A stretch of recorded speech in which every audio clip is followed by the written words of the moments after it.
First number ఎవరమ్మా? 54 అనుదీప్ ఇక్కడ పెట్టారు ఈ doctor. Yeah, Good morning, sir. Morning. Come on, we'll start the chapter 2. Okay, start. Okay, sir.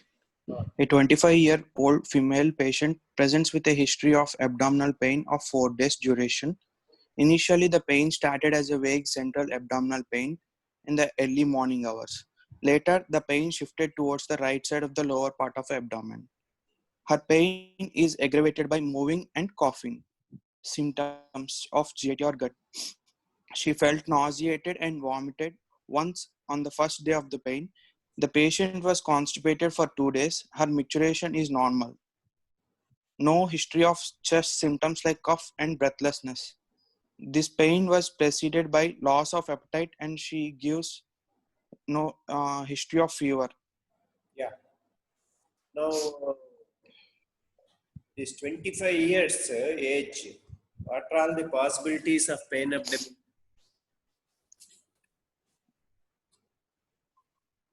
Yeah, female patient. She's a female patient. We'll come to female later. But Okay. what is the usual diseases in pain abdomen? Peptic ulcer. Yes. Peptic ulcer. Okay. Good. Acute cholecystitis. So inflammations, you mean to say? Yes.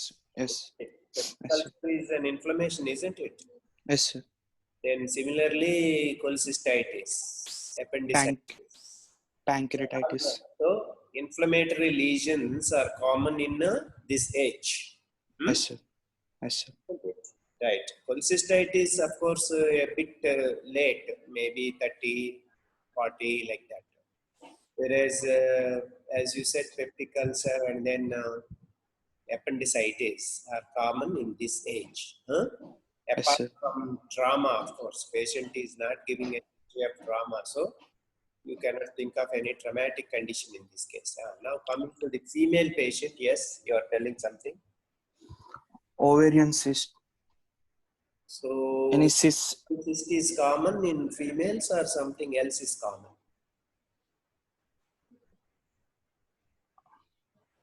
Any ectopic ruptures?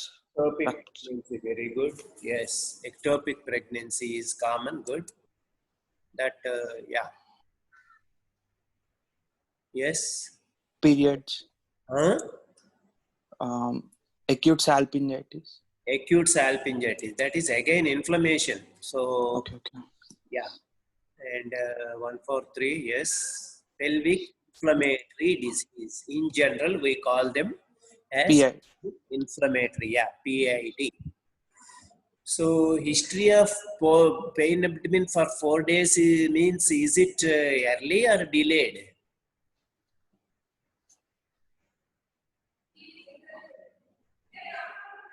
You think this pain is early or delayed presentation? Early. So you suppose you get pain abdomen, you don't 4 days, then only you come to the hospital. No, sir. Yeah. Then 143. Yeah. Delayed. So, delayed presentation. Yes. Yeah. Now what is this? There was central abdominal pain and then shifted to right side. Is it any characteristic or it is a routine thing? Radiating pain. Pain is shifted. Shifted means, what does it mean? Radiating pain. Radiating. This is different. This pain is not radiating pain. Migrating. Migratory. Okay. So, what is the other pain we know apart from radiation? Referred pain. So, do you think this is referred pain or radiating pain? Yeah, actually, it is neither, because as you said, it is migratory pain. Yes, sir. Why it has shifted to right side? What is its characteristic disease where the pain shifts to right side? Right iliac in Yes. appendicitis. No, then in that case, why it is presented in the central abdomen first? Um, Okay, it should have been present from the beginning in the right iliac fossa pain, but it has in the early phases it was in the central abdomen. That is around now, because of nerve supplies, nerve supply. Still more. T9 and T10 So thorax. thorax. Yes. So this is the, you mean to say intestine is supplied by thoracic nerves? Hmm? Development of appendix also Hmm. Is from T9. no. Then you are telling, huh? So in other words, how this abdomen is divided, GIT is divided. Yeah. Yeah. Develop You are answering, but please. epigastric. 6314, all of you are answering, but that is not the answer I wanted. 75 also answered, but they are all not correct actually. Not correct means not exactly not incorrect. But see, can you, with this GUT, can you get the answer? I am giving you a tip. GUT. Yes, sir. What is it?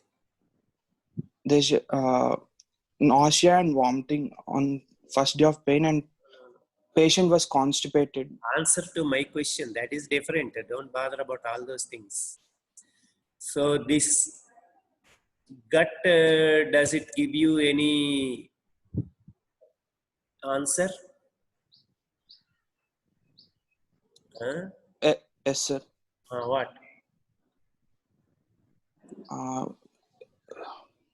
Reasons of stomach, It is divided in development. foregut, mid Yes, isn't gut, it? and hand. Yes, So sir. foregut, midgut, and Hand gut. hindgut. So 4-1 has answered it correctly. Now, so midgut is represented where? In the abdominal wall. You are correct, nerve supply, but the nerve supply which you are telling is wrong. T not T10. T10, yes, T10, L1 like that. Yes. Yes. So T10 is around umbilicus. Yes. Yes. So this midgut is represented in the umbilicus. Then why it has shifted to right iliac fossa then? Okay, you are telling in the umbilicus because of that midgut innervation. Huh? Then you should have persisted there only. Why it has shifted to right side?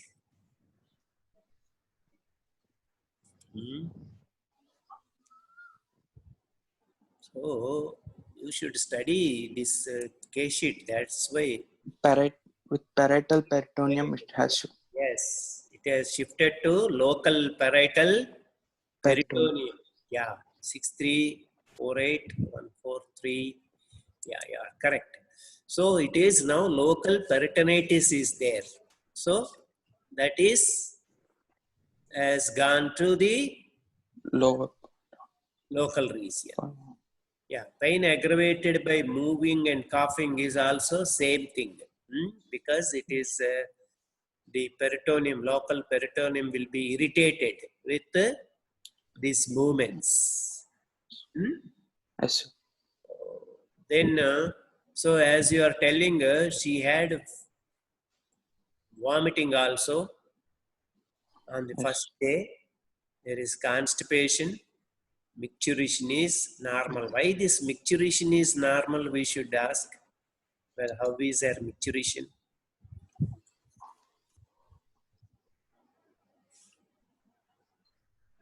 For a suspected appendicitis, why you should ask micturition? Because Yes. in any conditions like a stone in cholecystitis. Why cholecystitis? Stone means where? Where is Ga- gallbladder? no, sir. Above. Uterus. Yes. Yes. In retrocecal appendicitis, hematuria. Ureter. Ureter. Ureter. And below ureter? Below ureter. What is there? Bladder. Which bladder? Bladder. Called as? Urinary bladder. So urinary bladder.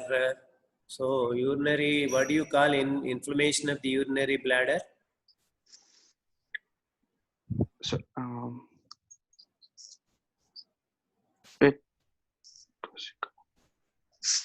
Inflammation of the urinary bladder. urinary bladder.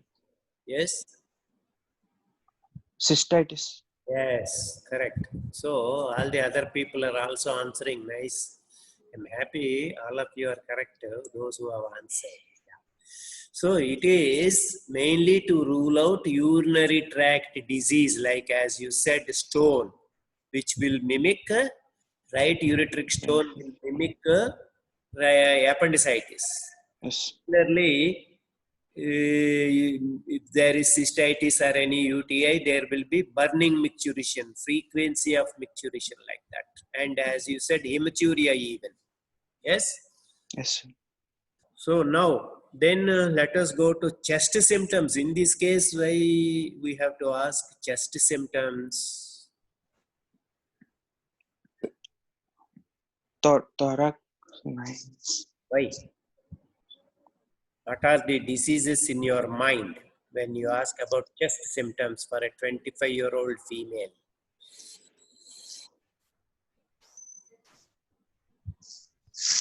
Now, because of nerves up. Into tuberculosis. Tuberculosis, good. I'm happy you have mentioned tuberculosis instead of pneumonia, pleuritis, pleural effusion. They are also there. They may mimic acute appendicitis. In fact, one of the differential diagnosis for acute appendicitis is pneumonia, right side. But tuberculosis is very important because what does this tuberculosis in the chest to do with right iliac fossa pain? Is there any disease in right iliac fossa with tuberculosis? Shift. Yes. In addition to appendix, what are the other organs in the right iliac fossa? There's. Yes. See. Other continuation, you tell me. What are the... Where is this appendix actually? Cecum. Yes. Cecum, then? Yeah. Colon. Colon. Colon is cecum only. Yes, sir. Ileum. Ileum, isn't it? So, yes. What is that tuberculosis disease that can affect ileocecal region? Why bother about retrocecal, man? Don't bother about position of appendix here. What are the ileocecal TB tuberculosis? Yes. So 44, 64, 78, 109, 140 has answered it as Crohn's disease. That is also correct, but Crohn's disease doesn't manifest in chest, isn't it? 63 has also answered it nicely. So, ileocecal tuberculosis you have to rule out, isn't it? Yes. Then, last one, loss of appetite and history of fever. So, there is a triad. Last time there was some confusion between Charcot's triad and Murphy's triad. What is this Murphy's triad now?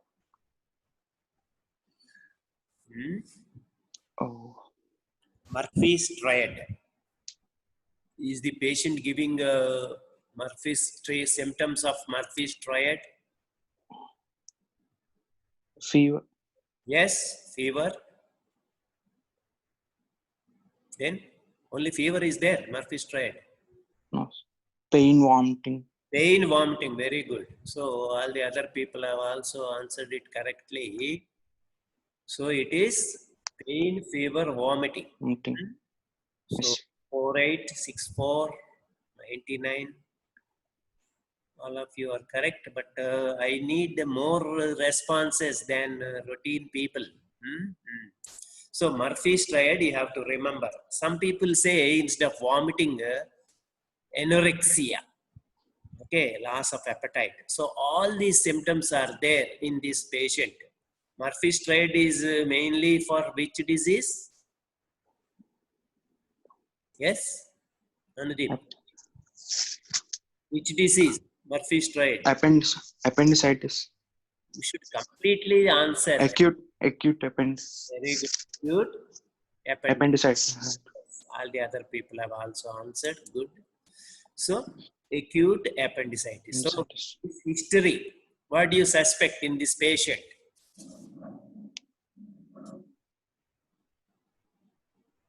What disease you suspected? Yes?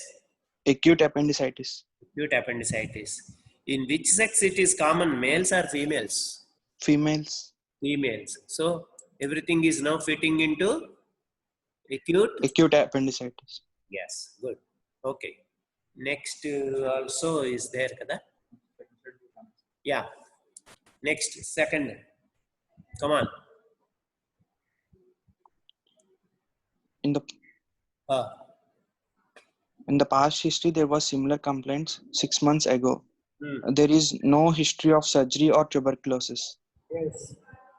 Personal history. Patient is not a smoker or alcoholic. Her menstrual cycles are regular. Her menstrual period was 6 days back. The patient is married and has 2 children. Her elder brother underwent appendectomy 5 years back. On general survey, patient is moderate built and nourished. She is anemic but not jaundice. There is no clubbing or cyanosis. She is febrile and her pulse rate 90 per minute, respiration 14 per minute, and BP 110/70 mm of Hg. Isn't it? No. So, what does this mean? Similar complaint 6 months back means? What does it mean? Pain. So, there's a recurrence. Recurrence, very good. So, is appendix known to recur? Appendicitis, acute appendicitis, known to recur? Yes, sir. Yes, correct. Then why we have asked about previous surgery or tuberculosis?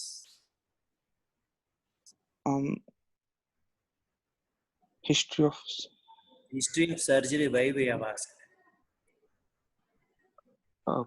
Suppose any yes. Any obstruction. Intestinal obstruction. Yeah, for obstruction you have done surgery. What will be the problem now? Suppose after 1 year of surgery for obstruction, patient complains of pain, abdomen. What do you suspect?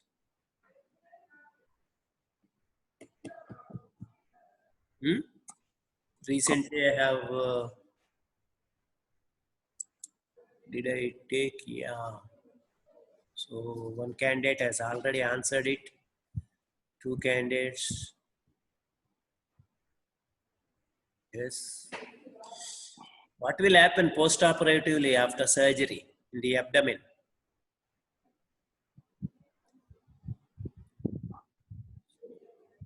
Adhesions. Very good. Adhesions, isn't it? Yes. And so 8141 have given adhesions, and 104 has given another complication, 75 also, and 44 also. So it is stricture. Yes, good. Yes.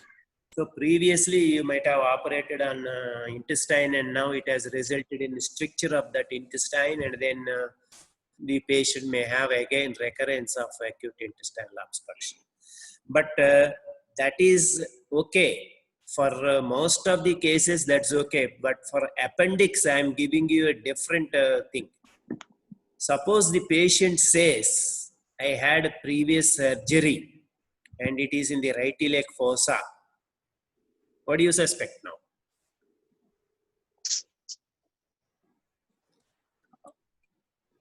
Yes. Jude. Surgery for hernia. Surgery, no, right iliac fossa. Hernia will be in the groin, groin, inguinal region. This is for, so 4-8 as given answer. So it might have been operated for appendicitis, isn't it? Yes.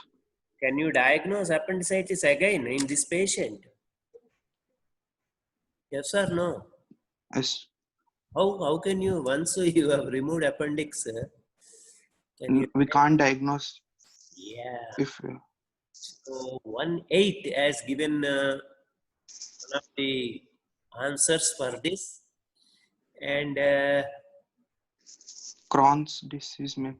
Crohn's disease. No, related to appendix. Can you think?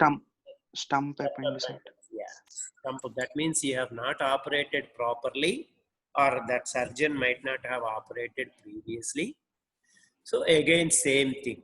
But that is a rare case, rare scenario. Actually, you are not supposed to diagnose appendicitis in a previous case of appendectomy. Nowadays, it is becoming problem with previously open surgery. So we used to see for McBurney's incision or some other Lanz incision. There is now, it is laparoscopy. So once you diagnose appendicitis, then the patient will show you his old surgery case sheet, wherein laparoscopic appendectomy performed. So then you have to put a blank face, and you will feel a lot of embarrassment. So you should be very careful in asking the previous history. If it is for appendix, then it is wise not to diagnose appendicitis now. And as given by one of the candidates, yes. So you might have missed 1-8 as diagnosed it, put it answer as Meckel's diverticulum. So you might have thought it is appendicitis, and you have removed appendix, not bothered about this Meckel's diverticulum. And since it was given post-operatively, antibiotics were given, so the Meckel's diverticulitis might have subsided, but again it has recurred. So that's why in open operation, what we used to do is, we used to pull some length of intestine and see that there is no Meckel's diverticulum after doing appendectomy. How much length I have to see? Terminal ileum, how much length I have to see? This is frequently, yeah. Somebody has answered, yeah, 60. You're telling something. Two what? 2 inches. 2 inches. Somebody has put 2 centimeters. So 2 inches, 2 centimeters, both are wrong. So 2 feet. 2 feet, good. So most of you have answered 2 feet or 60 centimeters.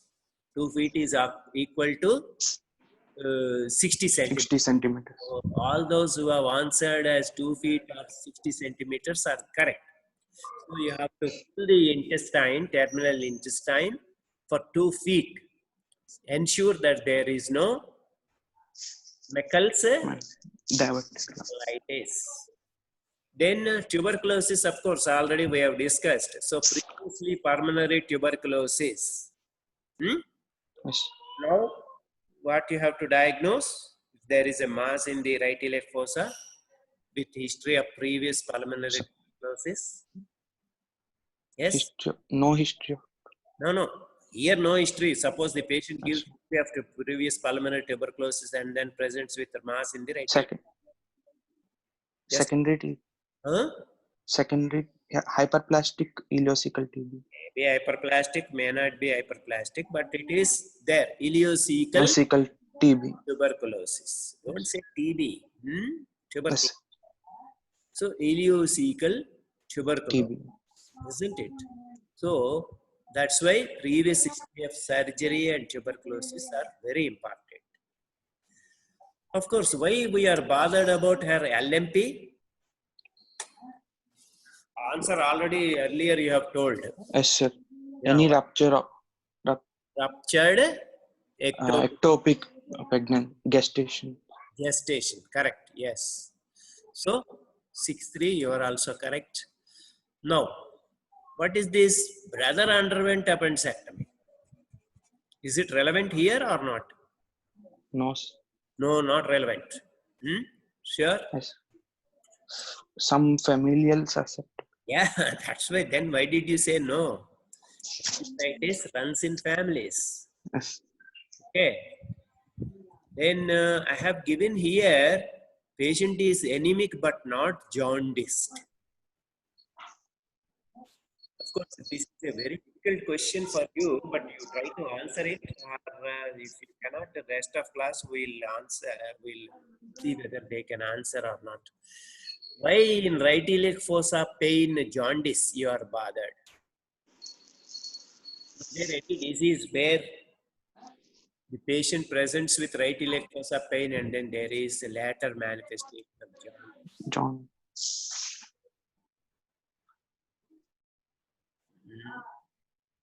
Unfortunately, I have answered, but not to my satisfaction. Biliary colic. Yes, yes. Biliary colic.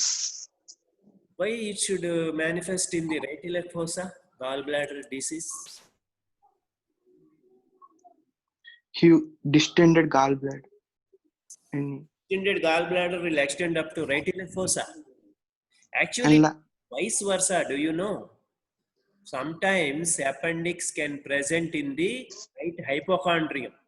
It is very difficult to diagnose those cases. Appendicitis, we call it. Enlarged liver. Right iliac fossa, why there will be enlarged liver pulp? All of you, of course, I have not. I will give you a tip. Actually, my next class is this only. Now you can tell.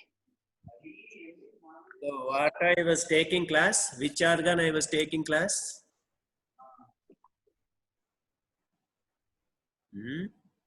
Yeah. No. Somebody has said spleen. I am not taking spleen. Yeah. Liver. Finished spleen. Yeah, liver. Isn't it? So, yeah, first class, what was my... Yeah. Now I got the answer, but why there will be jaundice, you have not explained. 4-4, your answer is correct. But how come this infection in the right iliac fossa reaches the liver? This is a PG question actually, but you can try to answer that. Yes. Very good. One answer I got is 8-1 has answered it correctly. Not the exact spelling is wrong, of course. Portosystemic. Yeah, what is that? Portosystemic connection is there, isn't it? What is that? 4-1 is also correct. Yes. What is that connection? Portosystemic. Anastomosis. I have not done. What is there? Blood supply from the venous supply, venous drainage. So 8-1 has also answered, but spelling is wrong. Yeah. What is the venous drainage of ileum, appendix, colon, right side colon? How do they go? So much subject I have just pushed. So somebody has written inferior vena cava. So yeah. Portal. Yes, you are correct. Portal pyemia or pylophlebitis. So the infection via the superior mesenteric vein will reach the portal vein and then the liver. So then there will be jaundice. This is called as pylophlebitis. So inflammation of the liver, that is hepatitis, can reach via so many. So that is my next class is infections of the liver. Okay. Now, so she is febrile. That means there is some inflammation going on. Okay. Thank you. Next, we will call 55. Jyoti, you are there? Yes, sir. Yeah, come. You can start local examination. The patient is examined in supine position with a female attendant. Yes. On inspection, the shape of abdomen is normal and all regions except right iliac fossa are moving well with respiration. Yes. An obliquely oval lump of about 10 into 7 centimeters size is present in the right iliac fossa. Its surface appears to be smooth. All borders except superior are indistinct. There are no visible pulsations or no visible peristalsis. Umbilicus is in normal shape and position. There are no engorged veins. Hernial sites and external genitalia are normal. No mass is seen in left supraclavicular fossa. Yeah. Now, this for you, this may not be needed, female attendant, but for male students, this is a must. Okay. Right. Yes, sir. Now, why this abdomen movement I have written here? Movement with respiration, abdomen. Why? And, In uh, in case of any liver or spleen or abnormalities or any swellings, there will be movement with respiration, sir. yeah, that is about organs. But here you can see the abdominal wall. Abdominal wall is moving with respiration. With particularly in males, abdominal wall, they take respiration abdominothoracic, isn't it? Yes, sir. The abdominal wall will move with respiration. It is Yes, sir. you are correct as far as organs are correct. Organs are concerned. There is abdominal wall movement also is important. Yes, sir. Why? Because in some situations there may be restriction of movement What of are those abdominal wall. situations? What are those situations? So 6-3, you have answered it. 6-3 is today there. No. Yeah, 6-3 has answered it. So yeah, 14026, a bit correct.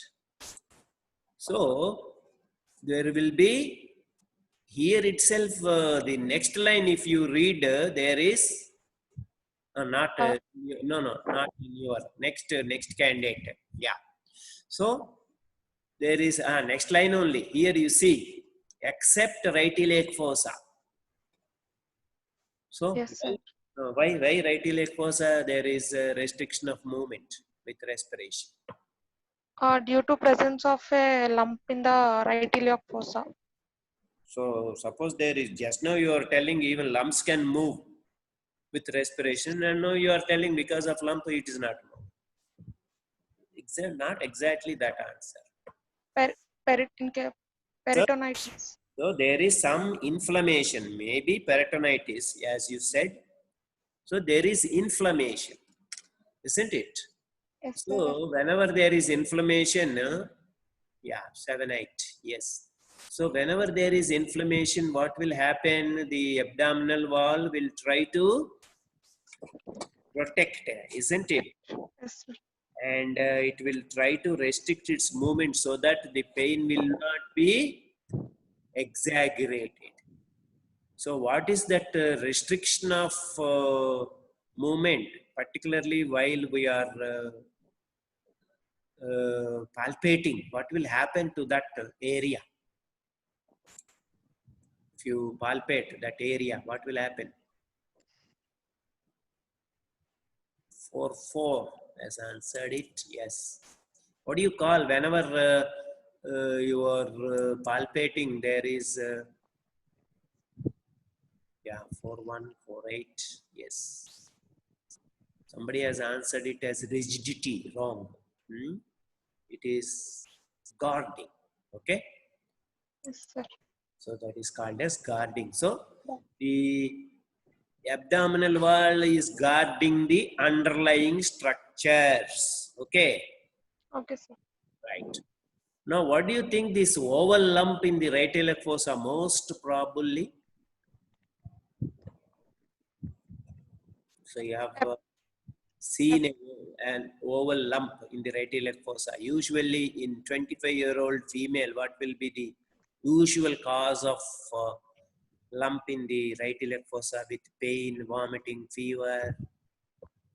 It may be appendicitis, sir. Yes, appendicitis is usually palpable. Huh?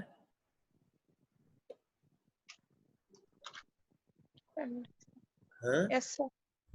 Appendicitis is palpable. You can feel appendix.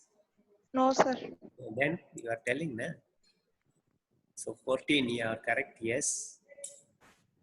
So what will happen to the appendix? 7, 8, you are also correct.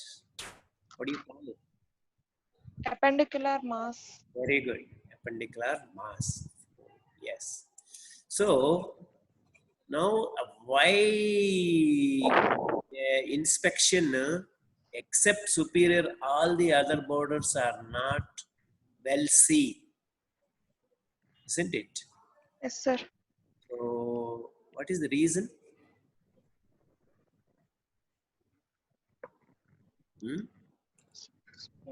So which masses will be distinct, which masses will be indistinct on inspection at least? Pathology. Malignant. Malignant masses are usually Distinct, sir. distinct. Yes, isn't it? Need not be malignant. Any benign or any neoplastic swellings are distinct, Distinct, sir. at least on palpation. Whereas on inspection, most of the inflammatory masses are indistinct. Indistinct. So that's why you have to suspect what mass now? Appendicular mass, sir. Need not be appendicular. Inflammatory mass. Yeah, correct. Then why we have written here no pulsations? What do you expect? Suppose pulsations are there. Of course, it's very, very rare. I have not seen any such condition so far. But it is customary to write no pulsations. Suppose there are pulsations, what condition you suspect? Yeah, 6-3. Carcinoma. Yes, yes. Carcinoma. Carcinoma, why there should be pulsations? Unless it is Venous. Pulsating secondaries. In which disease there are pulsating secondaries? I have already told this kind. Now you are answering my first question now. Yeah, correct. Yes, tell me.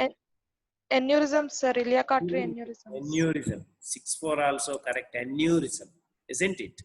So Yes, aneurysm, there is external, common, internal iliac. Yeah. My second question is answered now by 4-4. Yes, correct. So it is pulsating secondaries, particularly in the bones, are seen from renal secondaries, thyroid secondaries. Okay. So, but here you have to think of aneurysms, but very, very rare. I have seen only abdominal aorta aneurysms, not any other artery aneurysm. So rare. In my 35 years, I have not seen any. So don't bother about this, but customary to say pulsations. What about visible peristalsis? Why we should see visible peristalsis? In right iliac. To rule out malignancies, sir. Malignancy, why there should be visible peristalsis? Unless there is something else associated. Need not be malignant. Obstruction. Yes. Or good. In case of obstruction. So obstruction, yes. 106 also correct. So obstruction. So in that region, what are the diseases we have thought of already? Already we have thought of what disease? Suppose the patient gives history of tuberculosis, pulmonary tuberculosis. Ileocecal tuberculosis, sir. So ileocecal tuberculosis may be the intestine, small bowel may be stricture. So in my last class on intestinal obstruction, I have shown you also the stricture of the intestine. Then there will be visible peristalsis. Peristalsis. Okay.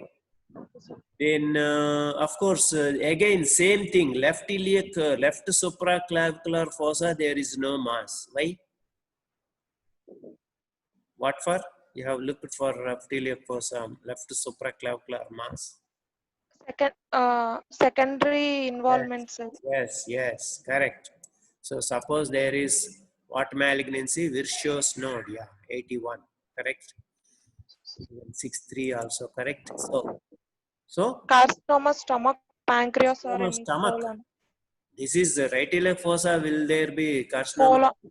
No, sir. The left supraclavicular nodes will be positive, sir. In this case, Colon carcinoma, sir. huh? Which carcinoma?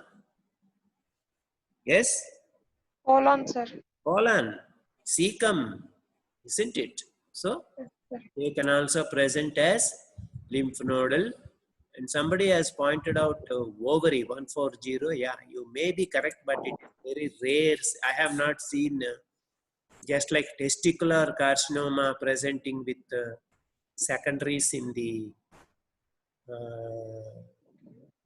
left supraclavicular fossa. Ovarian cancer can, but it is very rare. So now with this inspectory findings, what do you suspect? There is an oval mass in the fossa. It may be an appendicular mass, sir. Yes, correct. Okay, thank you. Now we will go to the next candidate, that is 57. Yes, sir. Good morning, sir. Yeah, your name is? Sandhya, sir. Sandhya. Our person has written it Yes, sir. wrong. Eh? Sandhya Navanu, Sandeep Annavemo. Yeah, come on. Sandhya, come on. Yes, sir. On palpation, there is guarding in right iliac fossa. Yes. A tender lump is palpable in right iliac fossa, and its size, shape, and extent are confirmed. The surface is smooth. All borders except lateral are palpable, round, and regular. It is firm in consistency. The mass is immobile. There are no pulsations. The rest of the abdomen is soft and non-tender. There are no other masses. On leg rising test, the lump has disappeared. Hernial sites and external genitalia are normal. No mass is palpable in left supraclavicular fossa. So what is this gives, what picture it is giving now?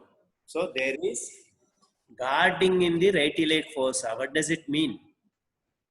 Discussing There is some inflammation, then so there is there will be inflammation. guarding. That's why the patient is guarding herself in the Yes, right iliac. right iliac fossa. Yeah. Tender lump is palpable. So tender lump signifies what disease usually? Inflammation. Inflammation, and but mind you, she is a female. So Appendicitis. no, female inflammation, I agree. Female, what else you have to suspect whenever there is tender lump? Only inflammation or any other disease? Ovarian cyst.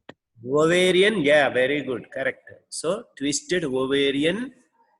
Torsion ovarian cyst. Yeah, twisted ovarian cyst, and somebody has written endometriosis. Yeah, it may be correct, but as far as surgery is concerned, we are bothered mainly about ovary. Yeah. So then the shape, extent, everything confirmed. Surface is smooth and borders except lateral or palpable. So because laterally it is inflamed. Not exactly. Laterally, what is there? Pelvic wall is there, isn't it? Pelvic, yes. Pelvic wall is there. So usually these masses are not, the borders will not be palpable on the lateral aspect, whereas superiorly, inferiorly, and laterally. Medial. So medially also it will be palpable. And when you suspect, suppose inferior border is not palpable, what do you suspect? Inferior border is also not palpable. What other disease?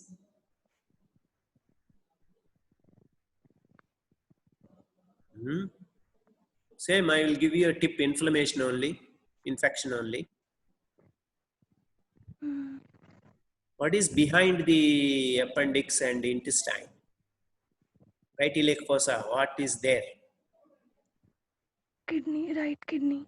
Kidney. Kidney is far above. One of the differential diagnoses is unascended kidney rather.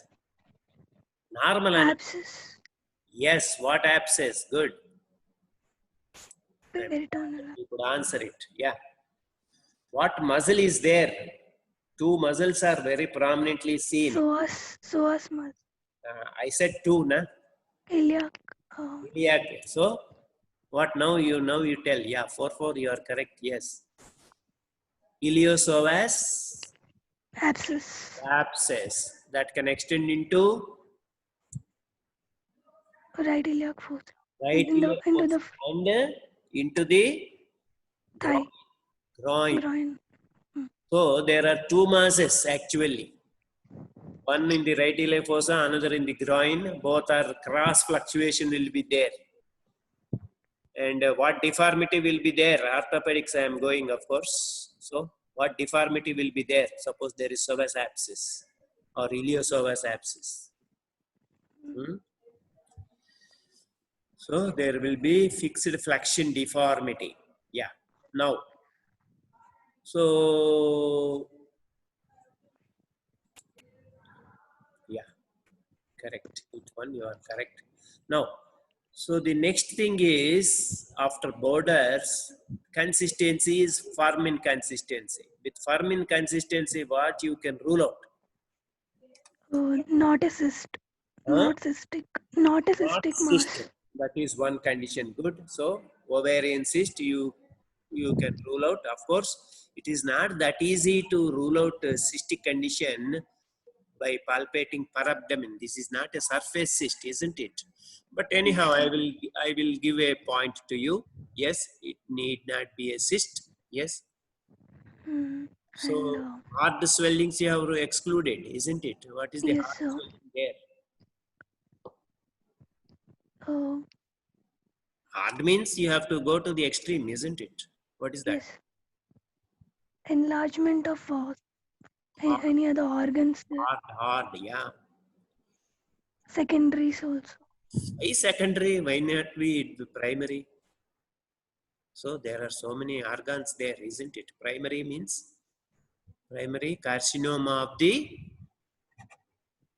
What is the structure of the right iliac fossa that can get carcinoma?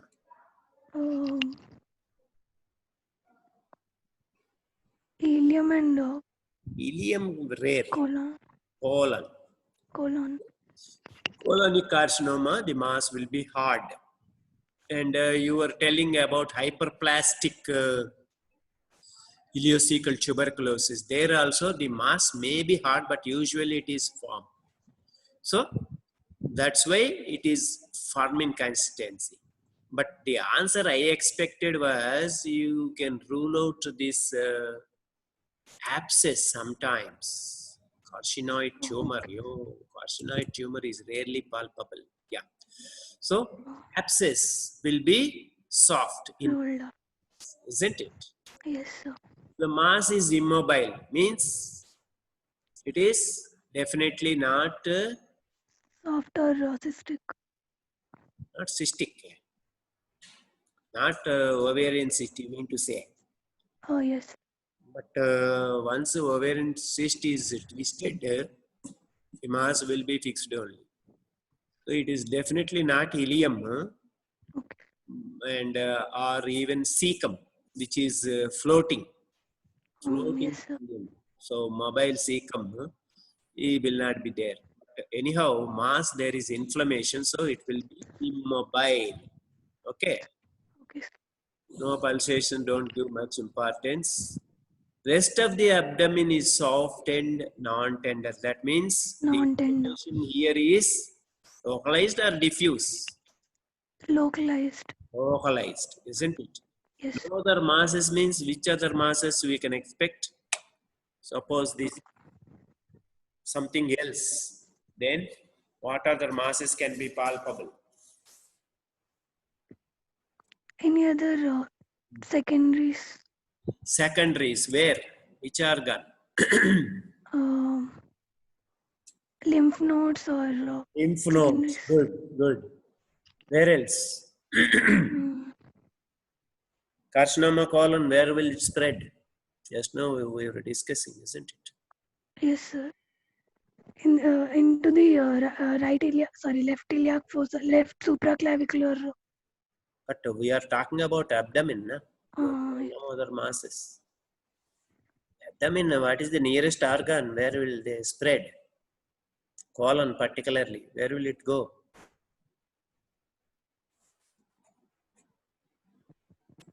liver. Liver, good. Yeah, 4181, you are also correct. So you have to think of liver mass. Liver mass. And just now we were talking about pylophlebitis. Pylophlebitis also, liver will be enlarged. Okay. Then leg raising test. Why this is done? To see whether it's parietal or intra-abdominal. So what is your inference now? It's intra-abdominal, sir, because it disappears. Yeah, correct. The lump disappears on rising legs. Yes, yes. So of course in males we will mainly look for external genitalia, but in females mainly hernial orifices. Yes. Yeah, hernial orifices, just now I was talking about iliopsoas abscess, where there may be this extension of abscess into the wall. Then left supraclavicular fossa, again you have answered earlier, isn't it? For secondary, Yes. isn't it? Yes, sir. Okay. So what Yes, is sir. your diagnosis now with this? With these findings, palpatory findings and history is there? What is your diagnosis now? Most probably appendicitis. Appendicitis. Appendicular inflammation. Appendicitis mass is palpable. No, sir. Then It's intra-abdominal. so no. Appendicitis mass, whether intra-abdominal or not, that is a different matter. Will there be any mass in appendicitis? How do we diagnose appendicitis? With mass or something else? Tenderness, sir. Tenderness only. In that area. That's all. But here there is a mass. So is it appendicitis or something else? Or any complication of appendicitis?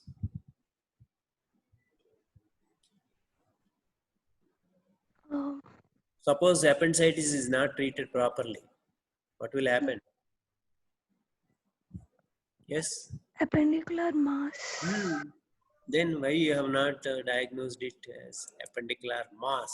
So with this history and with these findings, your diagnosis is appendicular mass. Yes. Okay. Thank you. Thank you, sir. Next, we'll go to 58, Sai Nikhil. Yes, sir. Yeah, come. On percussion, the mass is dull. Both renal angles are resonant. Liver dullness is in normal position. There is no free fluid.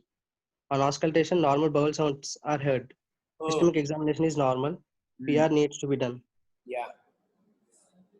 Most probable diagnosis in this case is appendicular mass. Yeah, we'll go to that. So, percussion, the mass is dull means what is your inference?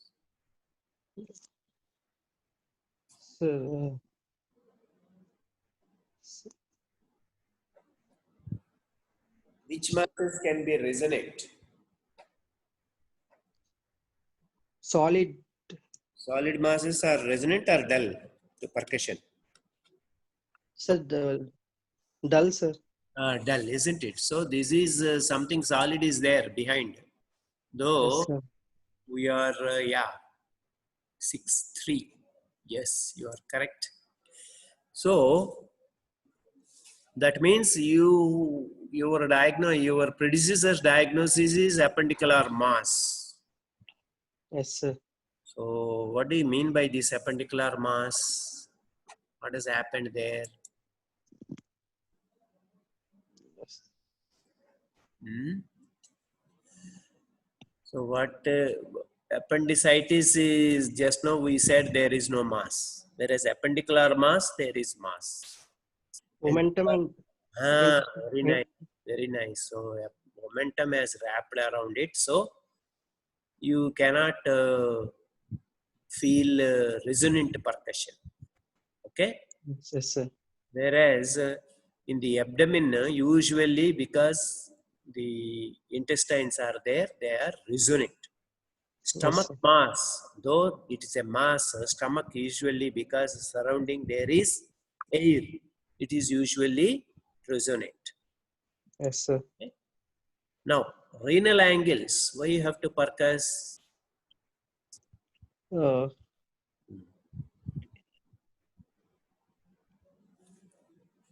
So, need not be this case, but it is routine for us to percuss renal angles. Why? renal swellings, sir. Sir.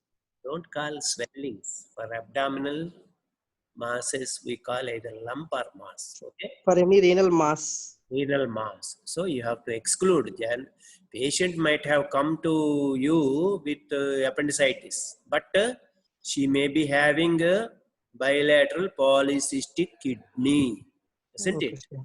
Okay, sir. You have to examine the patient as a whole. So Yes, sir. bilateral renal masses, as you said, most probably it may be polycystic kidney. Kidney. That you have ruled out by percussing there and then it being resonant. Then liver dullness also. Same thing. What is the normal extent of liver dullness?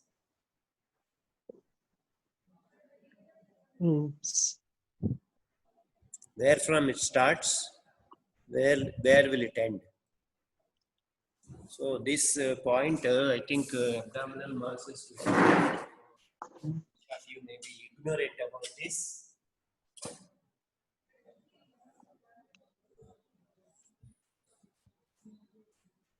So this is the abdomen.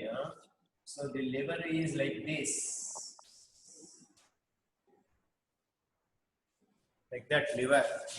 So usually it will start here. The dullness will start here. This is fifth intercostal space. Then sixth, seventh, eighth, ninth. Here there will be ninth. So fifth to ninth. What do we call this? What do we call that? So in other words, breadth of the liver, what do we call that? In medicine, I think they might have told you about it. But no harm in me repeating it. It is called as liver. Yes. Any answer? It's called as liver span. We don't call liver width, we call it as liver span. So the liver span is between 5th to 9th intercostal space. Yes. So liver dullness is, this is in mid-clavicular line only, mind you. What I have told is in mid-clavicular line. Mid-clavicular line. Okay. Okay. Okay, sir. Laterally it will be down. Laterally it will be Down. not in the 5th space, because the ribs will be like this. Laterally it will be somewhat down, maybe in the 7th, posteriorly maybe in the 9th, like that. Yes. So yeah, so liver dullness is in normal position, but you will focus only in the mid-clavicular line. Don't bother. Okay. Then there is no free fluid. What do you mean by that? How do you say that there is no free fluid? Mm, Hmm? yes. How can you tell that there is no free fluid? What test in percussion you have to do? Fluid thrill and shifting dullness. Fluid thrill and shifting dullness. Good. So shifting dullness you have to do. Yes, sir. So what does it mean? Yeah, all of you are correct. 6-3 and 104. Yes. Why you have to look for fluid here? Mm, Hmm? What disease will produce fluid? yes. Hmm? What fluid it will be in this case? Suppose this is Ascites. ascites. So your colleagues have also answered it as ascites. But I don't think this you will call as ascites, isn't it? Peritonitis. Peritonitis, good. So peritonitis, there will be what fluid in the abdominal cavity in peritonitis? It will be exudate or transudate? Mm, Eh? Exudates. Exudate, isn't it? So exudate with a lot of flakes and all. Usually pus will be there. So Okay. yeah, 109 as said it is as exudate, but so it need not be only exudate. It may be filled with pus also. Okay. Yes. Okay, sir. So that's why you have to look for free fluid. Now, Mm, auscultation, of course, normal bowel sounds means it is uh, there is no No abnormalities. what abnormality you expect in this case. Suppose No obstructions. no obstruction, good. Systemic examination is normal means there is no other cause, isn't it? Yes, sir. PR needs to be done. Of course, in all cases of pain abdomen, we are supposed to do rectal examination. Yes. Okay. Right. No, not. Yeah. Come.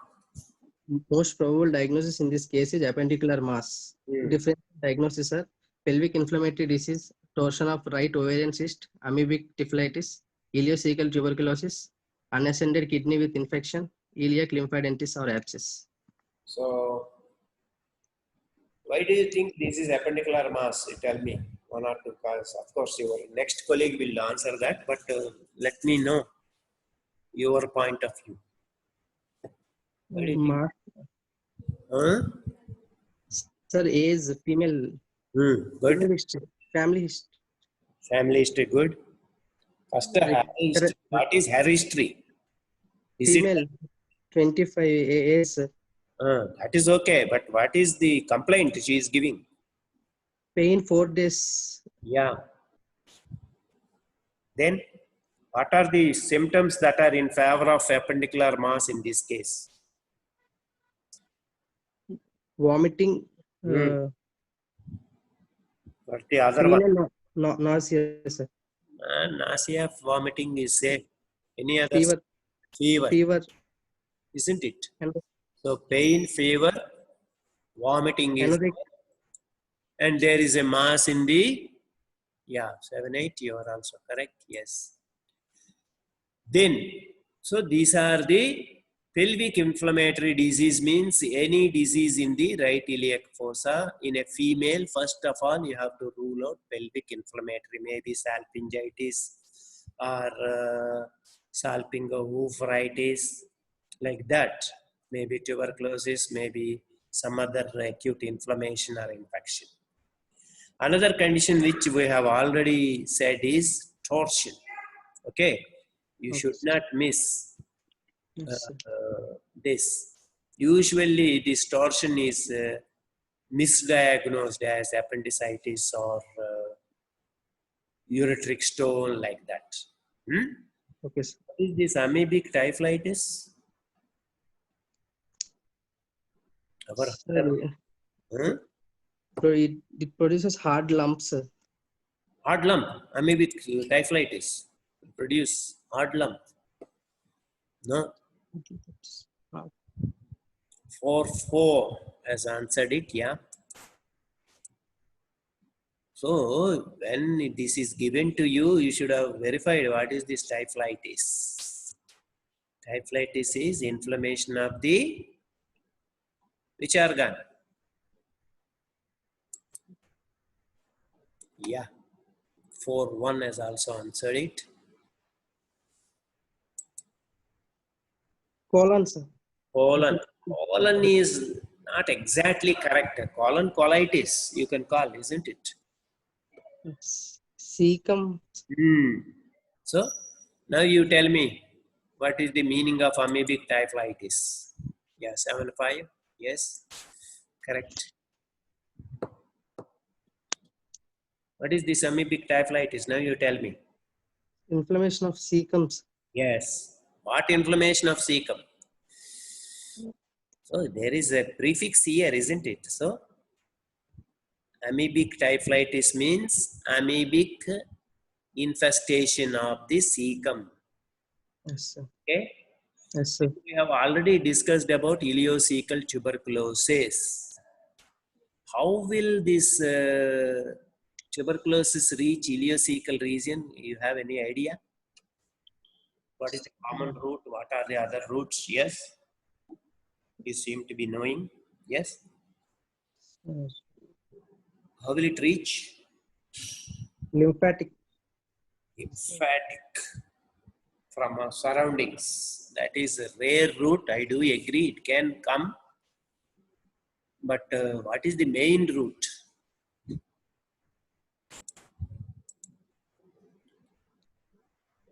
Yeah.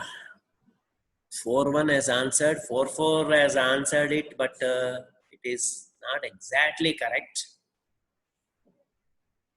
Need not be. Okay. Yeah. Hematogenous route, sir. Hematogenous is one good.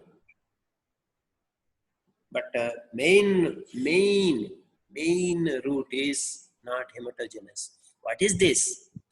This is part of which system? GI. GIT. How will this infection can reach GIT? Through lumen only, isn't it? Ingestion of sputum, sir. Very good. So, ingestion of infected sputum. The patient is coughing, pulmonary tuberculosis patient is coughing and then producing sputum. Instead of spitting it out, he may ingest it. Yes, sir. Then it can reach the ileocecal region where there are plenty of Peyer's patches, and then it can start infection. Okay, that's the commonest route.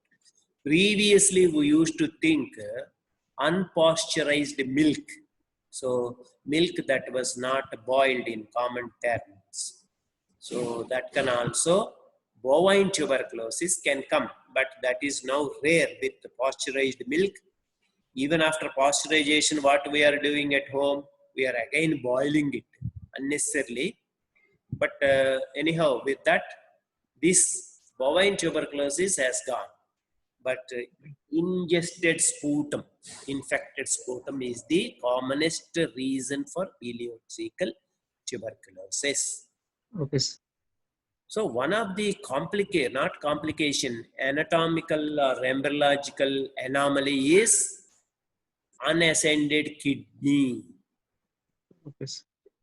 So that can, suppose bilaterally unascended, what do you call that kidney? Bilateral, both right and left, the kidneys have not ascended. What do you call them?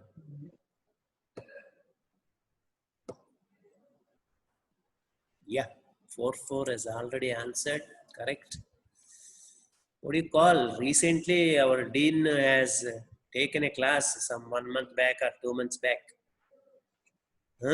And that question has also come to you.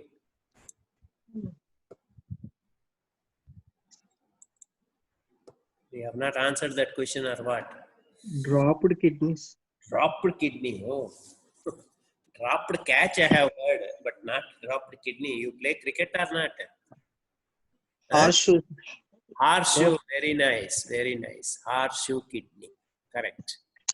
Isn't it? Yes. Okay. 104 also correct. Horseshoe kidney. But this is single. Bilateral is horseshoe, whereas single, we call it as unascended kidney. But unascended kidney may not be palpable.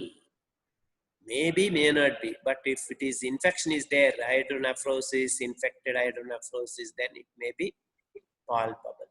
Similarly, lymph nodes are there. Multiple lymph nodes are there in the iliac fossa. They may also produce inflammation. So, but our most probable diagnosis in this case should be Appendicular mass. yes. Okay. Now, thank you. We'll go to next candidate. Ajay Kumar, 59. Yes. Come on, Ajay. Ajay, you are there? Points in the favor of Yes, sir. Yes, come on. Points in the favor of appendicular state of symptom: migratory pain, vomiting, anorexia, and fever. Short duration, tenderness mass in the right iliac fossa. Yeah. Appendicular mass, acute appendicitis, wherein momentum will seal The the appendicular perforation to the mass formation along with cecum and ileum. Appendicular abscess criteria: a rising pulse rate, increasing or spreading abdominal pain, increasing size of mass, patient looking ill. So, what are the points again? Now you tell me without reading. Appendicular mass. Murphy's triad symptoms, sir. Murphy's triad. So, what is that Murphy's triad? Migratory pain, vomiting, raising temperature. Yes, yes. So, short duration. So, though the presentation is a bit delayed, but the duration is not in weeks or months, isn't it? It is in days. Whereas some of the conditions like we have discussed about ileocecal tuberculosis, what will be the duration? Usually it will be in weeks or months. Okay. Here it is only how many days? How many days? 4 days. 4 days only. So short duration. So you have to think of acute inflammation rather than chronic inflammation, right? So then the mass in the right iliac fossa, these are all the points to say that this is an appendicular mass. So history and mass. History in favor of acute appendicitis, but you cannot diagnose it as acute appendicitis because there is already a mass. So now you have to diagnose it as appendicular mass. So what is appendicular mass? Yes. What is this mass? On offline or what? What is his name? Ajay. It is a complication of acute appendicitis. Yes. The momentum will seal the appendicular perforation leading to mass formation along with the cecum and ileum. So that what is appendicular mass means you have to tell all this. So there was acute appendicitis, but because patient didn't come early, it got perforated. Once it got perforated, what will this momentum do? It will seal that perforation by wrapping around not only appendix, cecum and ileum also. So whole thing will become a mass. So why we have not diagnosed appendicular abscess in this case? Can you tell me? Suppose the patient is admitted and next day, can you think of appendicular abscess in this case? No, sir. No, sir. You have not observed the patient. You have to tell, I will observe the There is patient. no rise in pulse, sir. No rising pulse rate. You have measured only once, isn't it? The pulse was how much? Yes, sir. How much was the pulse? 90 per minute. Suppose by next day it has gone to 100, let us say. Then patient says, I am not free of the pain, it's actually increasing. And it is spreading also, it is reaching other regions also. Then the mass is increasing in size. Previously, what was the size? About? Yes. You have to hear other person's talk also. So it is 10 into 7. So suppose by next day it has gone to 11 into 8. Then patient becoming more ill, more fever. Then you have to think of appendicular abscess, isn't it? What is this abscess? What is the difference between mass and abscess?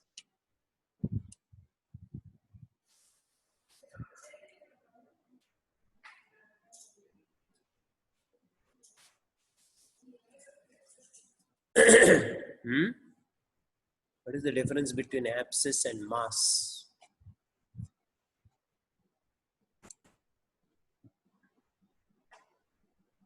Yeah.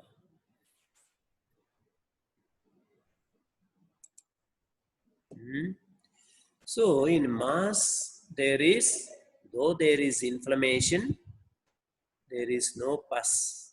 Whereas in abscess, there is frank pus. Okay. So that is the difference.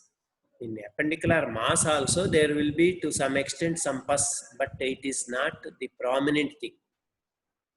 Whereas in abscess, it is almost the pus. Okay. The organs are pushed away and the space is filled by pus. So that is called as appendicular abscess, where there is all these features. The pulse rate will be increasing to 100, 110 like that. Pain will be increasing, generalized pain, and the size of the mass will be increasing and the patient will become more toxic. Then you have to think of abscess. Okay. So ultimately, we have diagnosed this case as what? Ajay? Yes? Ajay? This man is going offline, maybe. What is his number? 59 only. He is co-host. Appendicular mass. Appendicular mass. Mass. Yes, yes, yes. Ultimately, that is our diagnosis. Okay, thank you.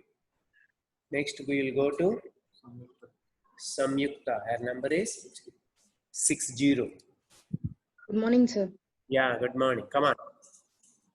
Investigations.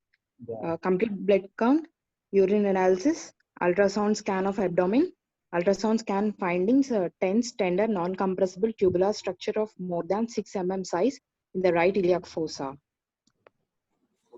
Yeah, next. Role of CT scan in suspected acute appendicitis, equivocal clinical findings, mass in the right iliac fossa, CT scan findings in acute appendicitis, distended appendix of more than 6 mm size with intramural gas and periappendicular fat stranding. CT scan sensitivity is 96 to 100% for the appendix.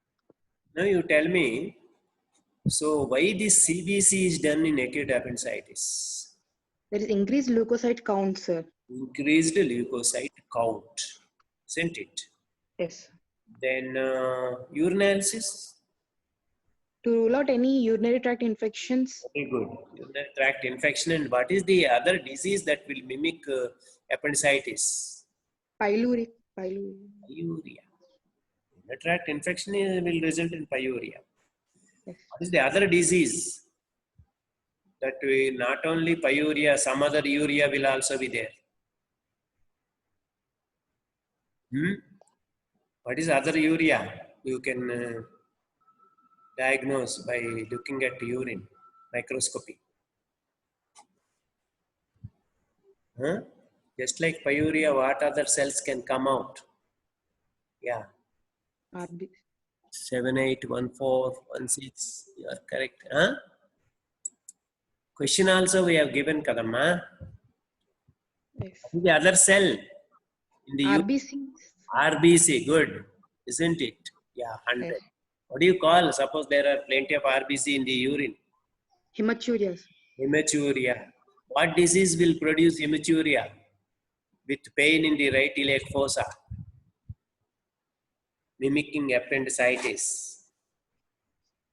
So I think I have told you earlier in my class. So appendicitis is recently over for you, I believe. Yesterday only. Kada? Yes. Yesterday only. Yeah, 7-8. You are correct. So yesterday only. That's why I have put this appendicular mass today, because you will hear appendicitis earlier. Yeah, 4-4. Correct. So in that country where I have gone, this appendicitis is so common. But at the same time, urinary stones are also very common. And because of this pain, even for ureteric stone, they used to, 1-4, correct. So they used to guard their abdomen. So I was in confusion whether it is appendicitis or ureteric stone. So then my lab technician used to help me out. So you used to do both CBC and urine test. In those days, ultrasound scan means I have to send to some other place. So with these two simple tests, he used to guide me.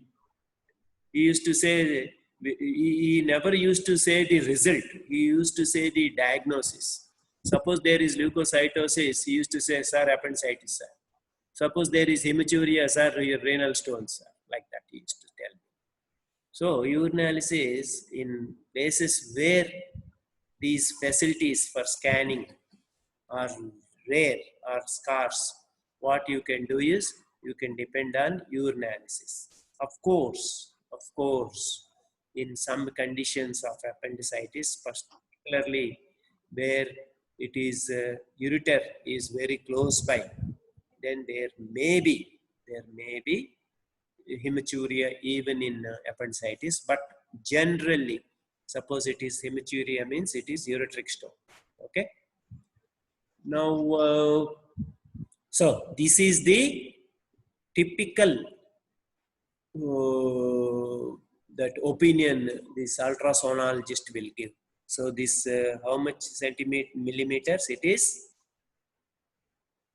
6 millimeters. 6 millimeters. Yeah, that is very, very important.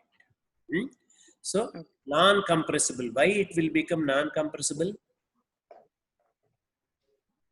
It thickens.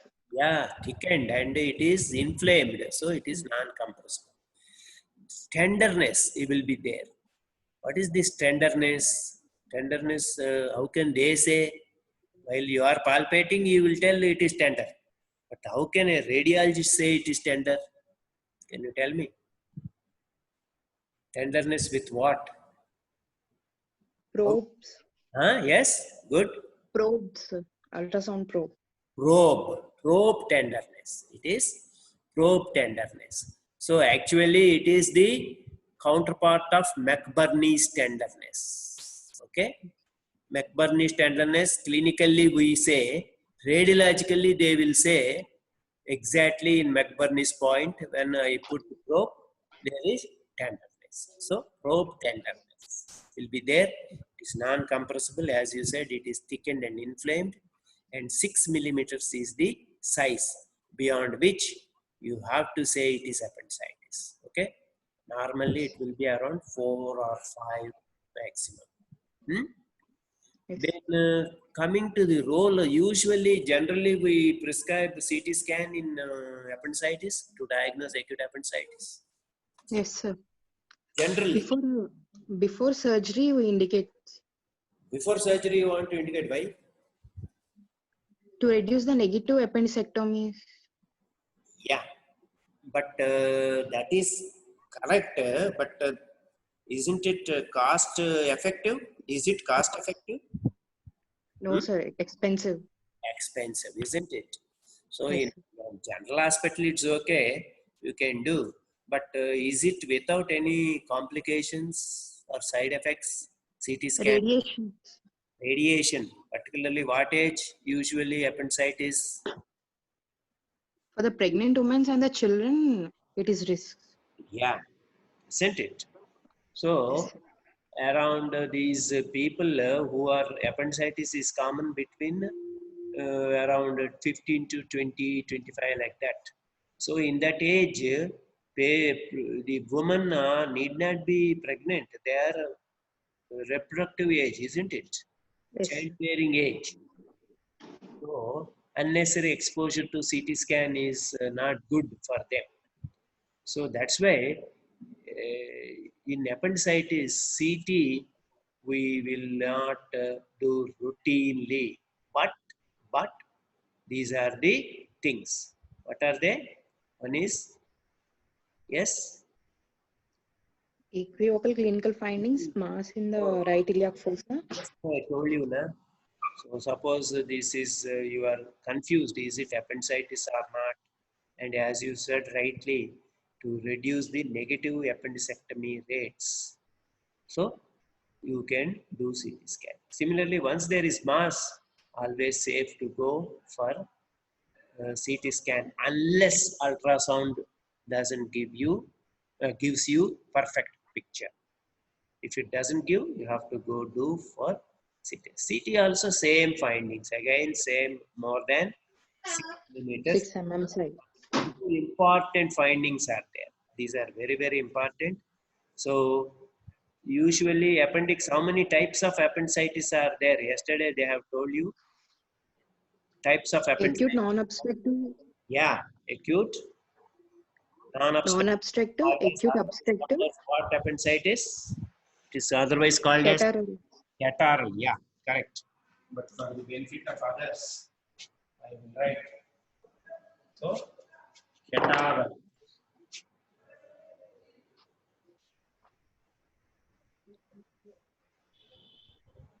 And then obstruct, isn't it? So these two types will be there, and you will nicely find the gas there. And then one important finding is periappendiceal fat stranding. This is very, very important, right?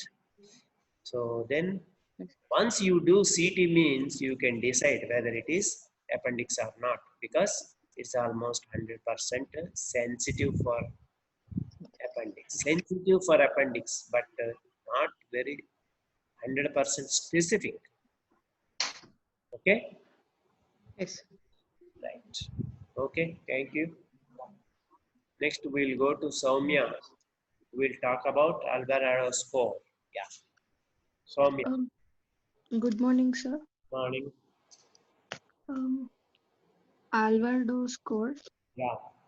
with symptoms of migratory pain in right iliac fossa, scores 1, anorexia 1, nausea and vomiting 1, and signs of tenderness in right iliac fossa is 2, rebound tenderness is 1, elevated temperature is 1, and in laboratory leukocyte count is 2 and shift to left is 1, and the total score will be 10.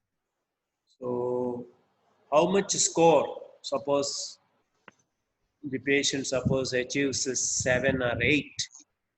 Do you think it is appendicitis or not appendicitis? Probable acute appendicitis. Probable, even with 7, 8. Acute appendicitis. Yeah, 16, your answer is correct. Yes. If it is around 7 or more than 7, it is definitely acute appendicitis. Okay. Whereas, yeah, 7, 5, you are also correct. So, whereas if it is below, say, 5,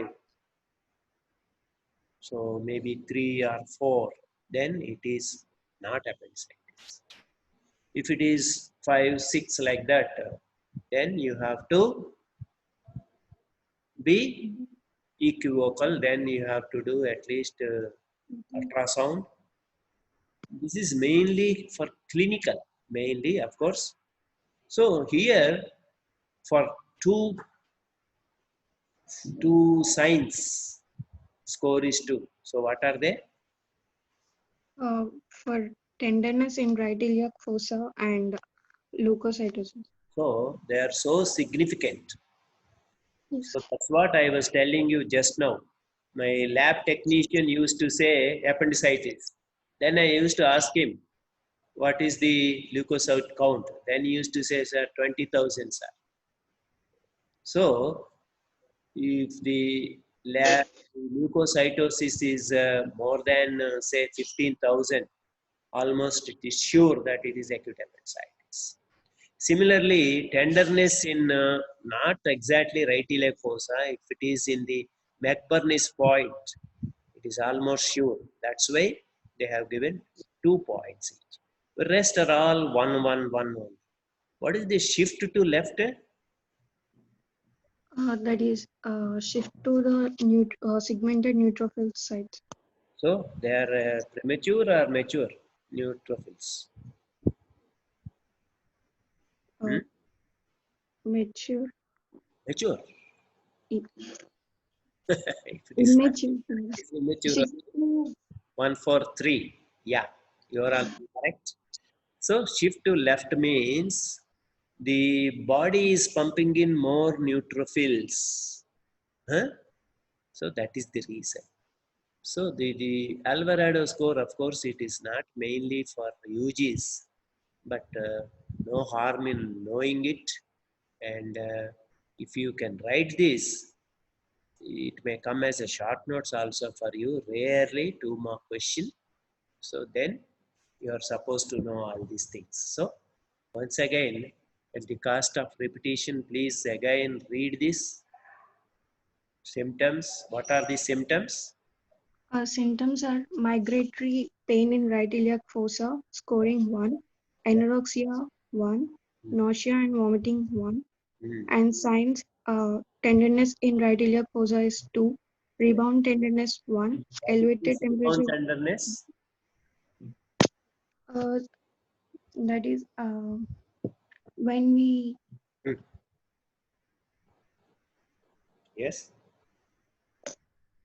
When we keep pressure on the swelling during palpation and remove the hand, there is immediate pain.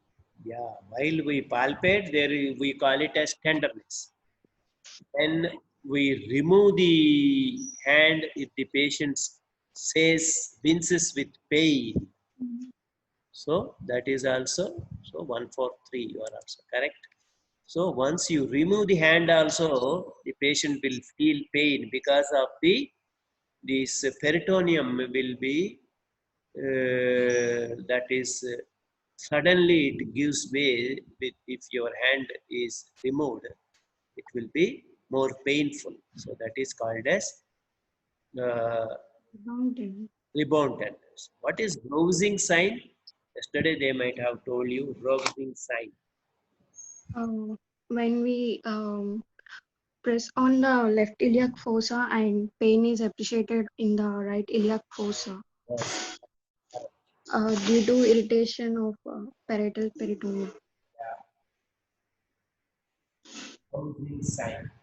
So this is, the appendix will be here. So this is McBurney's point.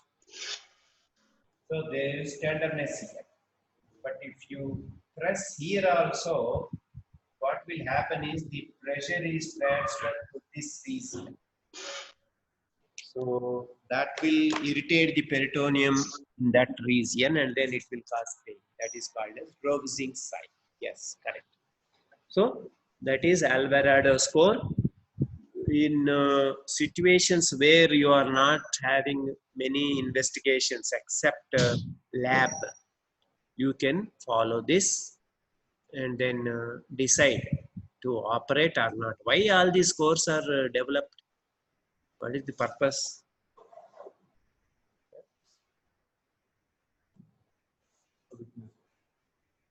Huh? Why this score is developed, Amma? You or your earlier predecessor might have told you the answer. To clinical diagnosis. Clinical diagnosis. Why you want to diagnose before operating? Anyhow, the treatment is surgery only. You can simply open and then. For acute appendicitis, the clinical diagnosis is more prominent. Yeah, that is correct. I do agree. It is ideal to diagnose before operating, isn't it? But Okay. If we do direct approach to surgery, yes, it's costly and costly. One, unnecessary. Two, if it is not appendicitis, isn't it? Yes, sir. If it is not appendicitis, the condition, you have simply opened and then did appendectomy. It is, as you said, costly, unnecessary operation, trauma to the patient, and loss of working hours, man hours. They are called as, though women also work, it's called as man hours only. I don't know why. So they are all unnecessarily spent, isn't it? So that's why to reduce the incidence of negative appendicectomy, these scores are devised. There is another score also, but don't bother about them. Zanaki scoring system. Which one? Zanaki scoring system, Ripasa scoring system. Right, good. I'm happy that we have read other things also. Good. Okay, but don't remember those things and then forget the main symptoms and signs of appendicitis, right? Okay, thank you. Now we'll go to Abhigna. We will go through the management of appendicular mass. Yes, Abhigna. Good morning, sir. Management of appendicular mass. The classical treatment is conservative Ochsner-Sherin regimen. It consists of bed rest, preferably hospitalized, nil per oral, IV fluids, fluid intake and output chart, pulse, temperature and respiration chart, antibiotic therapy, broad spectrum, mark the limits of mass on abdomen wall. Yeah. Then when to stop? Now we will discuss this. So this Ochsner-Sherin regime is otherwise called as what treatment? Conservative management. So they may ask you, write the conservative management of appendicular mass, or they may directly give Ochsner-Sherin regime. So this may be either 2 marks or 4 mark question in your theory. But in practical also, they will ask you what is Ochsner-Sherin regime if you are given appendicular mass. This is one mass, though tender we will usually give.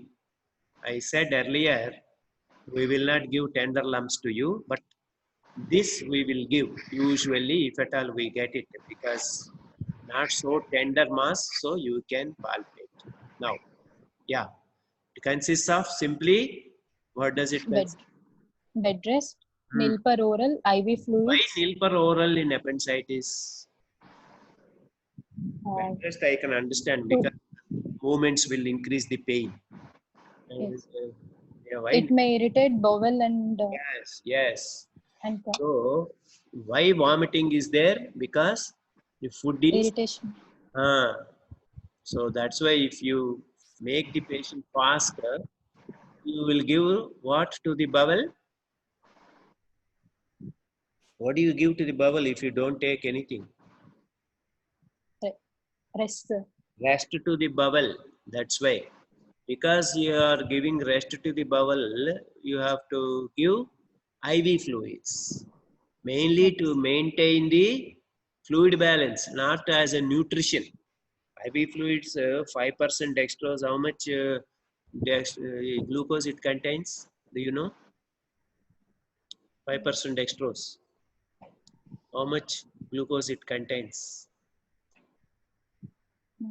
Usually we get half-liter bottles, isn't it? Yes. 500 ml.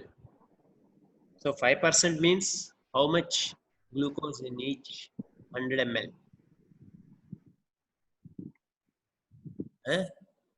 5%. 5% ante how many grams? 100 ml ki? 5 grams. 20. So total 25, correct. 25 grams. 25 grams, how much energy it will give? Yeah, 5 grams, correct. 140. How much energy it will give? 25 grams. How many kcals? 170. How could you get 170? Candidate has answered 170. Wrong. So 25 into 4. How much? Abhigna. Maths 100, sir. 100. So we give how many IV fluids per day usually? How many bottles?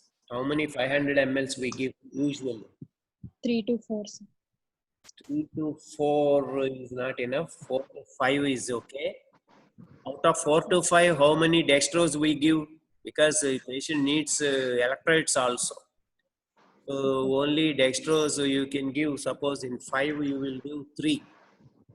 So 3 into 25, how much? 75, sir. 75 into 4 is only 300 kcals. For a normal human being, how many kcals are enough? Needed. Even if he is taking, yes? 2,000. 3,000. 2,000. 2,000 for a very obese person. Okay. Normally it may be around 1,500. But 2,000 okay. But this lady, she can easily survive 1,000 ml, 1,000 kcals, but you are giving only 300.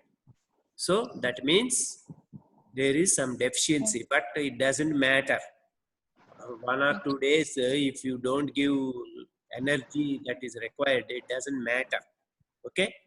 Okay. So don't bother. So the IV fluids, what I want to tell you is IV fluids is for nutrition or for fluid electrolyte balance? For fluid electrolyte balance. Yes, correct. So then whenever you are giving IV fluids, so what charts you have to maintain? Fluid intake and output chart, sir. Yeah, input output chart, because how much fluid is required per day? Just now we were discussing. About? 5. 5 means how many ml? 5. How many ml? 2,500 ml. 2,500 ml, that means 2.5 liters. 2.5 liters. So once the patient is taking 2.5 liters in, similar amount should go out, isn't it? Yes, sir. What will be the urine output normal? 1.5 liters. 5 liters. What about rest of 1,000? How it is going out? Through sweat. Through sweat, 1. But mostly it is. Yes? Yes? Respiration. That means expiration. Yes. Expiration in hot summer, it may be even 1 liter. Whereas in cold, it may be about 600, 500, 600 ml. So, like that, you have to measure urine, respiration, sweating, everything, and then finally, you have to arrive. Balance. Both what you give should go out. Otherwise, there will be a problem, isn't it? Similarly, another chart which you have to make is pulse, temperature, and respiration charts. This is very, very important. Temperature, whether the patient temperature is increasing or coming to normal. Similarly, piles, is it increasing or normal? Because if it is coming to normal, you will continue this regime. Yes. Otherwise, what you have to do?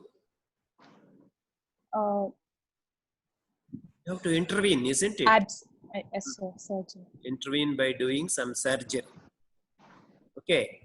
Respiration. Okay. Antibiotic broad spectrum means which one you choose usually? Penicillin. Penicillin.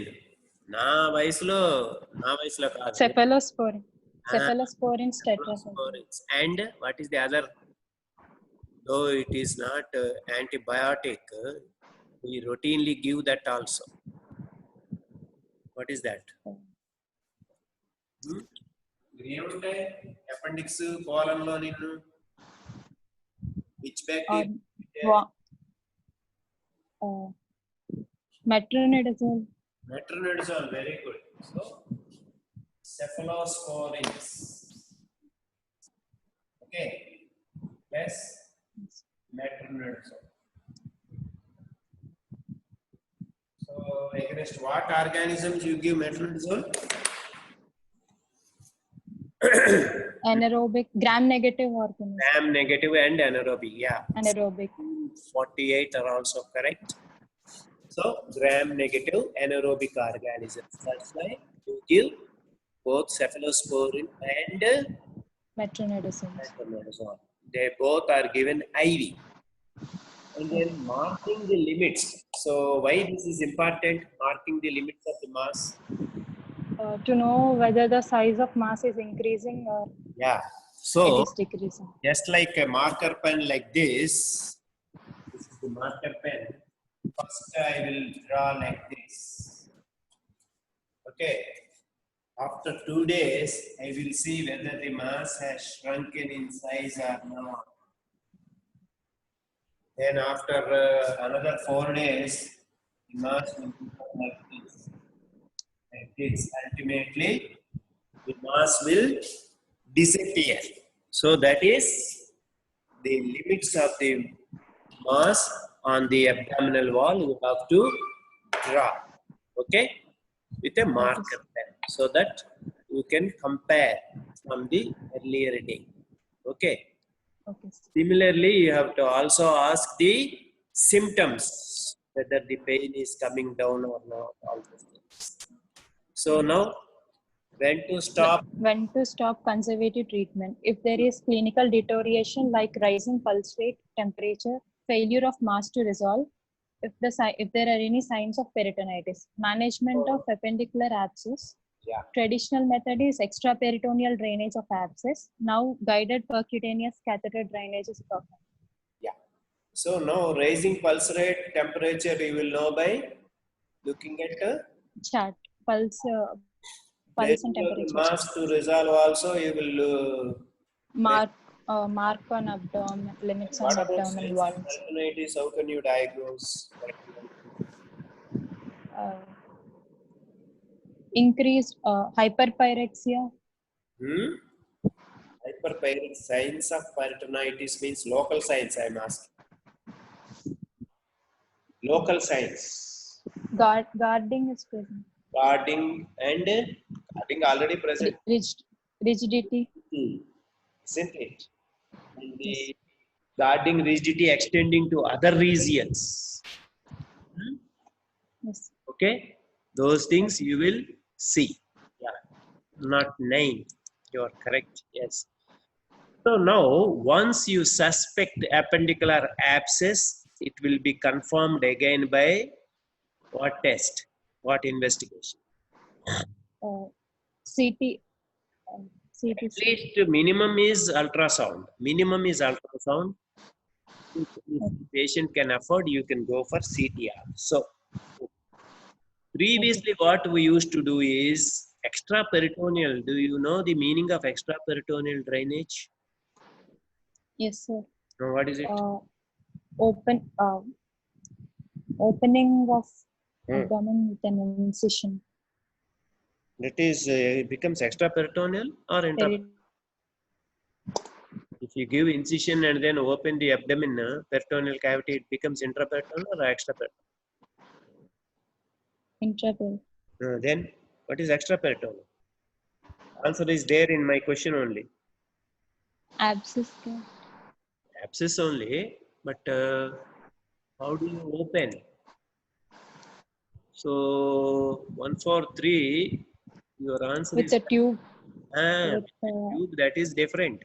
How do you drain is different. How do you approach? So you will not open the which layer? The abdominal wall.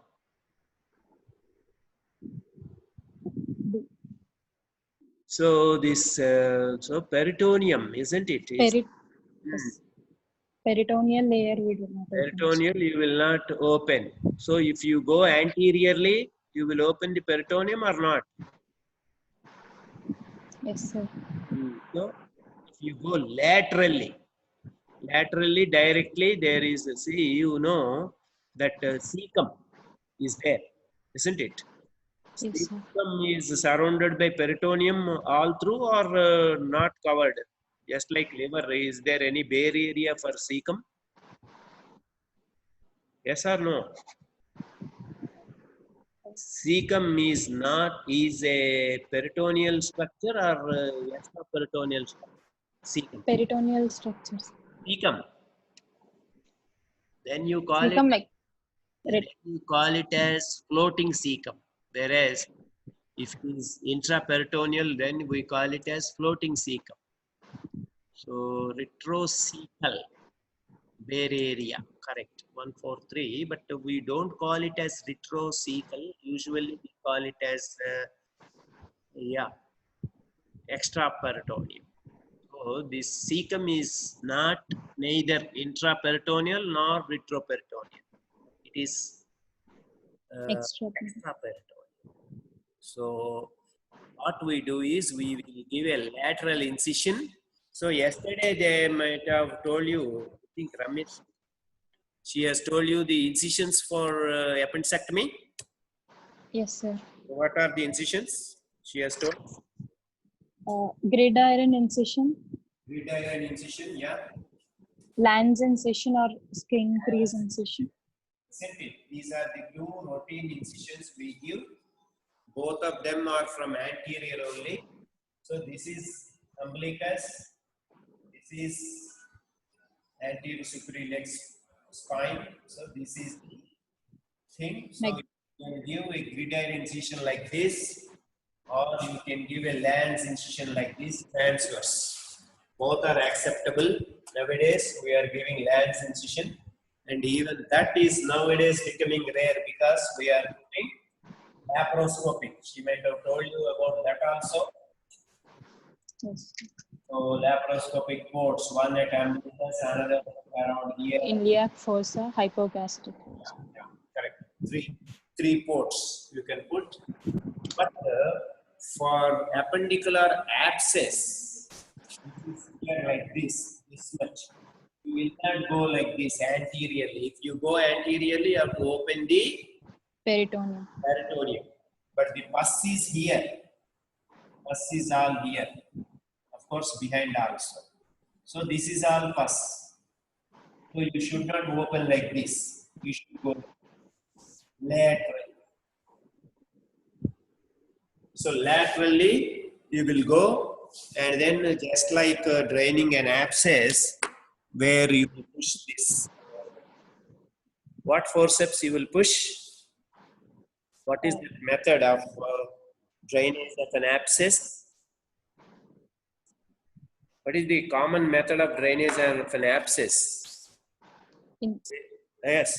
Babcock forceps. Babcock's you want to push? No, not Babcock's.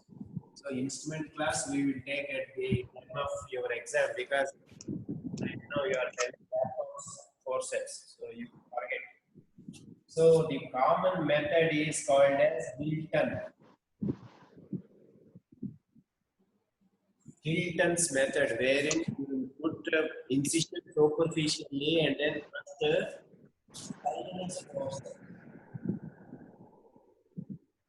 sinus forceps. Okay?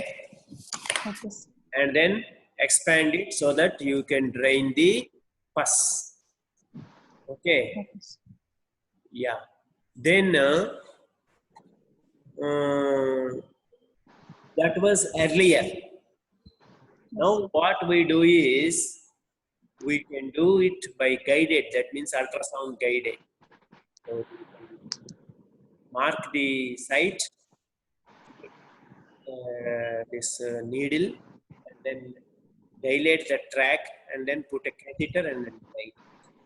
Okay, so that is one which we are doing now. Need not open. Okay, then next. Interval appendectomy. Appendectomy done 6 weeks after Osner-Sharon regime. Routine interval appendectomy is unnecessary in majority of patients as recurrence rate of acute appendicitis is only 10%. This recurrence rate is after appendicular mass, whereas after acute appendicitis, recurrence will be about 50 to 60%.